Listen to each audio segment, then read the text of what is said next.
The Book of Malachi explained, the message before 400 years of silence. Please don't forget to like and subscribe. It really does help us build the channel. What happens when worship becomes mechanical? When faith becomes casual? When people stop honoring God but still expect His blessing? Malachi is the final voice before 400 years of divine silence. A warning, a confrontation, and a promise. Today, we explore the last prophetic message before the Messiah, the Book of Malachi. Section 1. Setting the stage, the spiritual climate. Before we open the book, we must understand the moment. Israel had returned from exile. The temple was rebuilt, and worship had restarted. The War of Jerusalem now stood under Nehemiah's leadership. Outwardly, it looked like revival, but inwardly, the fire had gone out. They weren't rebellious like before the exile. They were complacent. Their condition wasn't violent rebellion, it was tired religion.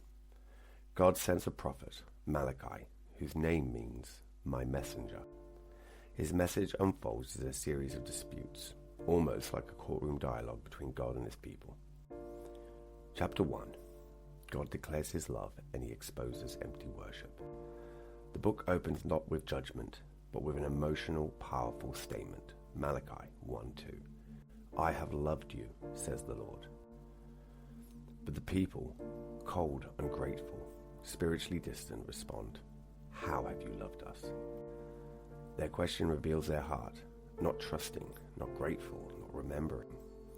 God responds by contrasting Israel and Edom, demonstrating His covenant love.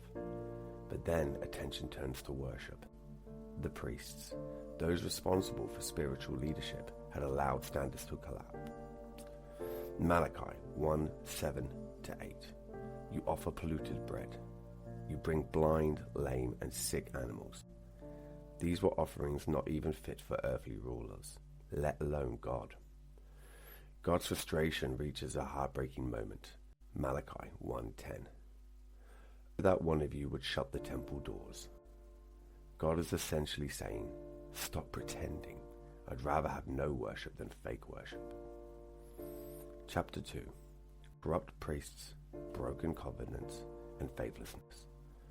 Chapter 2 begins as a direct rebuke to the priests, the teachers of Israel. Malachi 2:7. The lips of a priest should guard knowledge, but you have turned from the way. Spiritual leadership had become careless, political, and self-serving. Their compromise spread through the nation.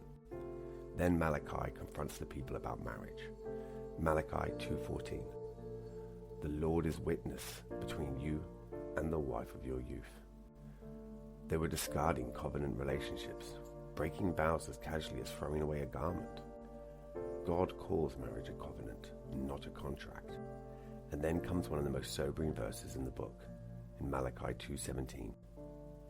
You have wearied the Lord with your words. How? By treating evil as good, by claiming God doesn't care, by normalizing sin and expecting His approval. Chapter 3. The coming messenger, refining fire, and the call to return. Suddenly, the tone shifts from confrontation to prophecy. Malachi 3:1. I will send my messenger. This points us forward to John the Baptist, preparing the way for Christ. Then, and the Lord whom you will seek suddenly come to His temple. This is a messianic prophecy, fulfilled when Jesus stands in the temple centuries later. But the Messiah comes not just as a savior, but as a refiner. Malachi 3:2. For He is like a refiner's fire, and like fuller's soap. Fire burns impurities. Soap removes stains. God doesn't crush His people, He cleans them. Then perhaps the most famous passage in Malachi, Malachi 3:10. Bring the whole tithe into the storehouse, and see if I will not open the floodgates of heaven. This is not just about giving, it's about trust, about priorities, and whether God is first. God is not asking for payment, He's calling His people back to a relationship. Chapter 4. Judgment, healing, and a final promise. The final chapter is short, but it carries the weight of eternity. Malachi 4:1. The day is coming, burning like a furnace, for the arrogant and unrepentant judgment. But for those who revere God, Malachi 4:2. The Son of Righteousness will rise with healing in his wings. Light, hope, restoration. Then the final prophetic words before centuries of silence. Malachi 4:5-6. I will send Elijah before the great and dreadful day of the Lord. This points forward to Jesus' words in the New Testament, identifying John the Baptist as the fulfillment. And then silence. No prophets, no visions, no fresh revelation. 400 years until a voice cries out into the wilderness, prepare the way of the Lord. Section 6. What Malachi teaches us today. Malachi is a mirror, a test of spiritual temperature, a warning against lukewarm faith. So we must ask, do we honor God or go through the motions? Do we give him our best or whatever's left? Is our faith passionate or passive? Malachi calls us to renew reverence, restore worship, return to covenant faithfulness, and expect the coming King. Malachi is not just a warning, it's an invitation to return, to remember, to worship with meaning again, to prepare for the one who was promised and has now come.